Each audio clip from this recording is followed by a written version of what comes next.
मेहमान देखकर मान और सम्मान बदल जाते हैं। चढ़ावा कम हो तो आशीष और वरदान बदल जाते हैं।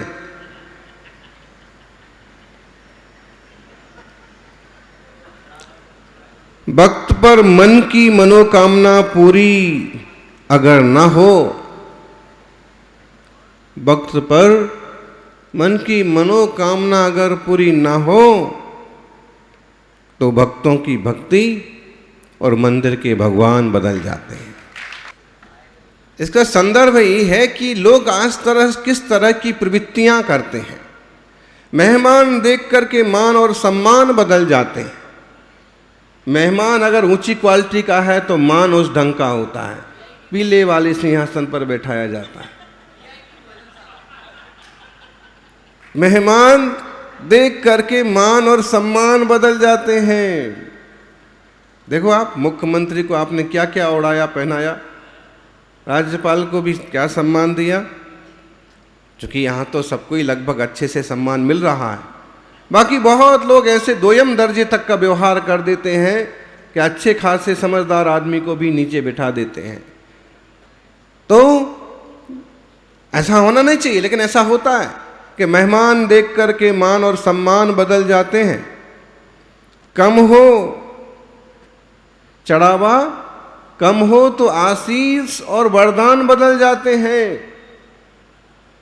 एक जमाना था कि गीत गाने वाले वसुदेव आया करते थे और इतने से आटे में थोड़े से दान दक्षिणा में इतनी सारी दुआएं देके जाया करते थे। और अब बाबा लोगों का जमाना है, जितना ज़्यादा चढ़ावा उतना बड़ा आशीर्वाद।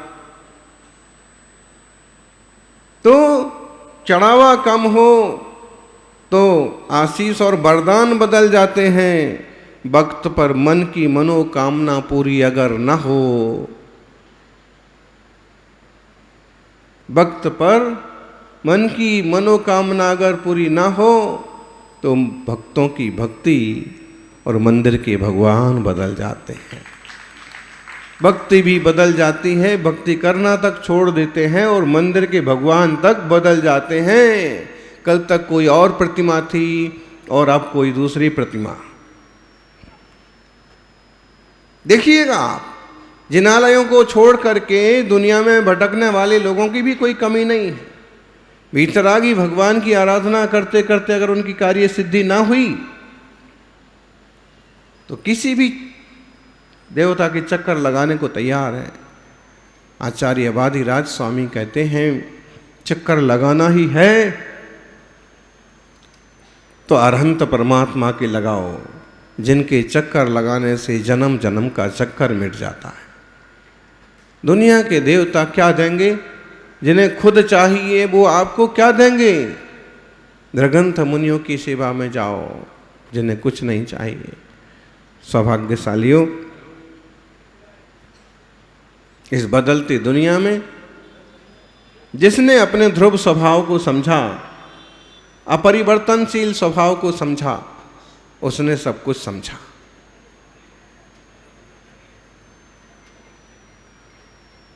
आचार्य देव वादिराज कहते हैं, ह्रद्दः प्राप्तो मरुदपि भवन मूर्ति शैलोपवाही सज्जः पुंसाम निरवधिरुजा धूलिबंधम दुनोति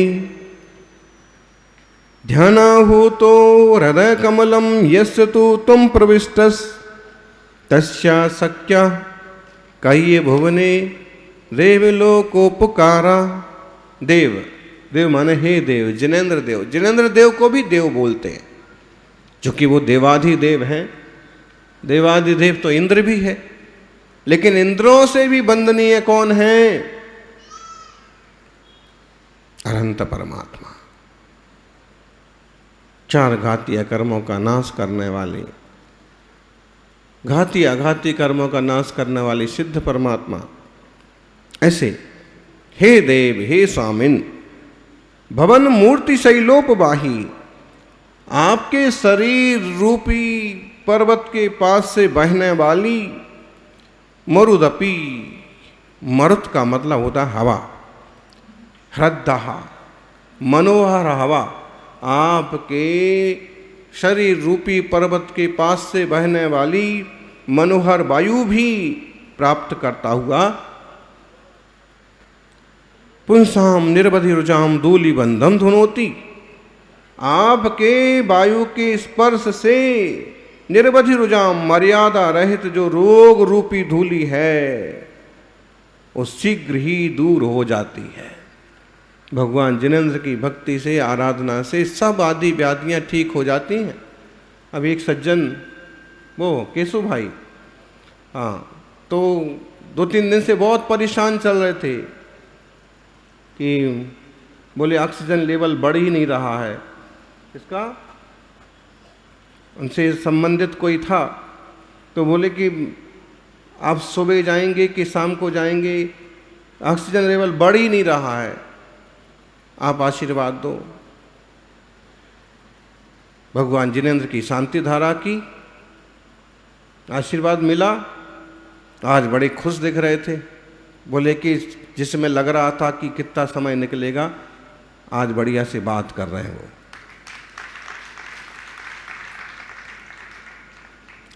भक्ति में शक्ति तो है, सेवा में अतिशय तो होते। जब पूरे तन मन धन से जुड़ करके सेवा भक्ति की जाती है तो आध्यात्मिक चातुर्मास भी अतिशयकारी चातुर्मास बन जाते हैं। सच्चे मन से की गई भक्ति, सच्चे तन से की गई सेवा शक्ति कभी व्यर्थ नहीं जाती। हे जिनेंद्र भगवान, आप जहां विराजे हैं, आपकी मूर्ति जहां विराजी है, आपके शरीर के पास से निकलती हुई वायु भी ढेर सारी बीमारियों को दूर कर देती है। बाहर की, आजकल तो लोगों को हवा, बाहर की हवा बहुत जल्दी लग जाती। पहले एक तरह की बाहर की हवा लगती थी, उसका अर्थ होता था कि किसी भूत व्यंतर से प्रभावित हो गया। और आजकल जो बाहर की हवा लगती है वो किसी भूतनी व्यंतरनी से प्रभावित होने वाली होती।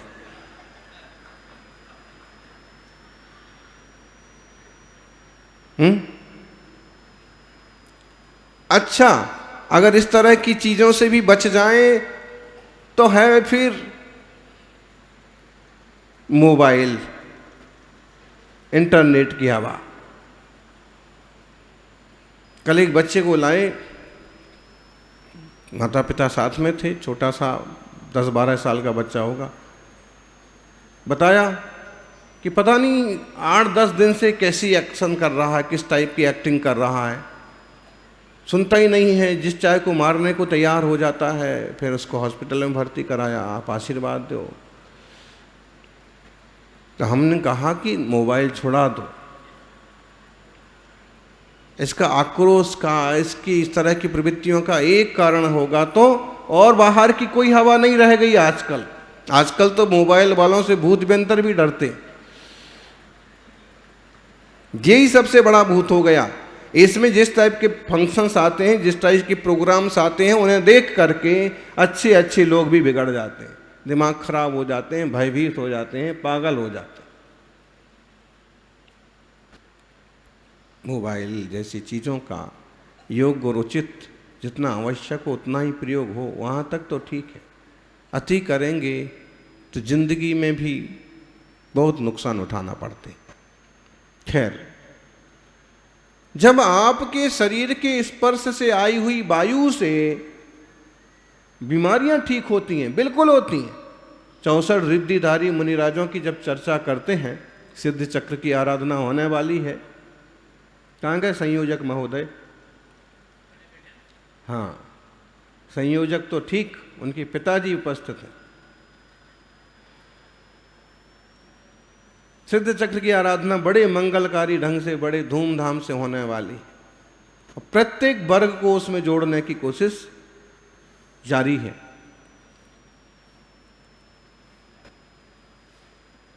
जब उसमें 64 अर्घ चढ़ाए जाएंगे, तब आप पढ़िए, तब आप देखिए कैसे कैसे मुनिराज हैं, जिनको वचन सिद्धि है, जिनके शरीर के स्पर्श की हुई वायु रोगों को हरने वाली बन जाती है, जिनके शरीर का मल रिद्धिधारी जिनेंद्र भगवान विराजे हैं और उनके शरीर से स्पर्श की हुई वायु रोगों को हरती है। तो आचार्य देव बात ये कह रहे हैं कि ध्याना हो तो हृदय कमलम यस्तु तुम प्रविष्टम, बाहर से लगने वाली हवा से रोग ठीक हो जाते हैं, फिर मैंने तो आपको अपने हृदय में धारण कर रखा है। तस्या सक्या कही भवने देव लोकोपकारा, ध्यान के द्वारा बुलाए गए आप जिस हृदय कमल पर विराजमान हैं, प्रविष्ट हैं, बताइए इस लोक में कौन सा वो उपकार है जो अशक्य हो। जब आप हमारे हृदय पर विराजमान हैं तो हमारा तो हर एक उपकार होने वाला ही है, हर एक कल्याण होने वाला ही है। ऐसी कहानियां आती हैं। यमपाल चांडाल की, कौशिक भाई, अहिंसा व्रत, अहिंसा अणु व्रत, इसके संबंध में जो एक कथा फेमस है बाबूजी, बहुत अच्छी कथा है। अहिंसा अणुव्रत, अहिंसा महाव्रत को अपन सब सुनते हैं, मुनिराज पालते हैं, गृहस्थ अणुव्रत पालते हैं, लेकिन जो कथा जो है उसमें प्रसिद्ध हुआ है चांडाल। आजकल तो चांडाल शब्द वगैरह यूज करने पर ही बैन लगा है, कोई बात नहीं, और अपन किसी के अपमान के लिए ऐसे शब्द बोलते भी नहीं हैं। बाकी जो कहानी है, कथा है कि वो चांडाल जाति के व्यक्ति हैं और जिनका काम है राजा के दरबार में जिन लोगों को दंड दिया गया है, फांसी की सजा दी गई है, उनको फांसी पर चढ़ाना, उनको मृत्यु दंड देना। यमपाल उसका नाम है। वो गरीब इंसान है, लेकिन राज की ये सर्विस होने से, राजा का आश्रित होने से समृद्धि है। होता क्या है कि एक दिन, पूरी कहानी तो, कथा बिल्कुल सुनने जैसी है, ये पूरी कथा वो राजा को सुनाता है। जब वह फांसी पर लटकाने से, दंड देने से मना करता है, राजा पूछते क्यों नहीं, तो उसने कहा कि एक बार मेरे साथ ऐसा हुआ, मैं कहीं बाहर था, काम से गया था, और यहां पर मेरी पत्नी को सांप ने काट लिया। सांप की काटी हुई लोग अक्सर कर मर जाते हैं, लेकिन एक मान्यता ये भी है कि सारे सांप जो हैं वो जहरीले नहीं होते। फिर दूसरी बात ये भी है कि सांप की काटी हुई जहर से कई बार लोग इतनी बेहोशी तक चला जाता है कि उसकी नाड़ी पकड़ में नहीं आती है और लगता है कि मर गया। और जिस जमाने में इतने बड़े उपचार नहीं थे, उस जमाने में तो सुनना समझना और ही कठिन था। तो घर वालों ने देखा कि इसको सांप काट गया है और इसका तो हिलना डुलना, सांस लेना सब बंद हो गया। अब उन लोगों के उठाया उसको और शमशान घाट में डाल दिया। अंतिम संस्कार भी, इतने गरीब लोगों का अंतिम संस्कार भी कौन करे, कहाँ से ये सब व्यवस्थाएं जुटाए। यूं भी सांप के कांटे को 1-2 दिन 3 दिन संभाला जाता था कि हो सकता वापिस चालू हो जाए सांसें। शमशान घाट में छोड़ने के बाद जब वो शाम को वो घर वापस आया तो उसने कहा कि पत्नी कहाँ है। तो घर वालों ने बताया कि उसके साथ तो ऐसी ऐसी घटना हो गई, एक दिन तो हमने इंतजार किया, बाकी आज उसको हम सब शमशान घाट में डाल के आ गए। उसने कहा कि मेरा तो इंतजार किया होता। अरे आपका पता ही नहीं था कब आने वाले हो, हम भी तो सब दुखी हैं। उसने कहा कि जो भी है बताओ किस तरफ डाल के आए। उस तरफ वो गया, अंधेरी रात में अकेले, और जाके देखा लाश पड़ी हुई है, राग में क्या नहीं होता है। रोया धोया, हाथ फेरा, सब किया, लेकिन सांसें तो समझ लो जैसे खत्म हो गई। तभी धीमी धीमी हवा चलने लगी। हवा चलने से एक तरह की सुगंधित वायु बहने लगी और देखा कि धीरे धीरे उसमें हलन चलन चालू हो गया, कंपन चालू हो गया। तो उसने सोचा बात क्या है, जिसे तो घर वालों ने ही मरा हुआ समझ लिया है, मैंने भी स्पर्श किया तो ये इसके प्राण तो है नहीं, लेकिन ये नाड़ी वगैरह कैसे चलने लगी। देखा हाथ पांव हिलने लगे।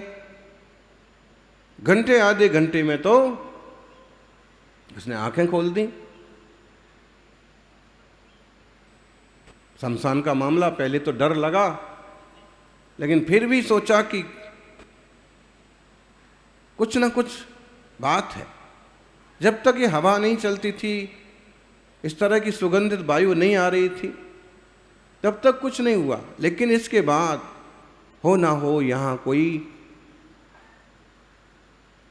शक्ति हो, उस दशा में वो गया, देखा कि अंधेरे में ही एक वृक्ष के नीचे मुश्किल से 10-20 कदम पर ही मुनिराज विराजमान है। मुनि को देख करके